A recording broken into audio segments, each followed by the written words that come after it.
રૂપિયાવાળું આ fighter plane છે. એને ઓન ઓફ કેવી રીતના કરવાનું તમને લાઈવ વિડીયોમાં સમજાવી રહ્યા છે.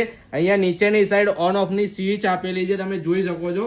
આ ઓન કરવાનું છે, અહીંયાથી ઓફ થઈ જશે. અને બેટરી ચેન્જ કરવા માટે આ કવર ઉપરની સાઈડ પુશ કરશો એટલે બેટરીનું કેબલ નીકાળીને આ એક્સ્ટ્રા ચાર્જિંગ કેબલ આપેલું છે એમાં અટેચ કરી દેવાનું રહેશે. પછી ત્યારબાદ ફૂલ ચાર્જિંગ થયા પછી અહીંયા પુશ કરીને લગાવી દેવામાં આવશે. લગાવી દઈને બેટરી વ્યવસ્થિત અંદરની સાઈડ ગોઠવી દેવાની. ગોઠવીને તમારે કમ્પ્લીટલી એને કવર ઉપરનું બંધ કરી દેવાનું રહેશે. કવર બંધ કર્યા બાદ ઓન કરશો એટલે આ બલ્ક થશે, લાઇટ ચાલુ બંધ થશે. ત્યારબાદ તમે રિમોટમાં સેલ લગાવીને નીચેની સાઈડથી સ્વિચ ઓન કરશો એટલે ઓટોમેટિકલી પેરિંગ થઈ જશે. લેફ્ટ સાઈડની ઉપરની કી ઉપરની સાઈડ કરશો તો ઓન થશે. બીજી વાર લેફ્ટ સાઈડની કી ઉપર ધીમે ધીમે કરશો એટલે ઓન થઈને ફ્લાઇંગ ચાલુ થઈ જશે. અને રાઈટ સાઈડની જે કી આપેલી છે આમાં રાઈટ સાઈડનું જે આપેલું છે તો આગળ પાછળ આજુબાજુ જવા માટેનું રાઈટ સાઈડની કી છે.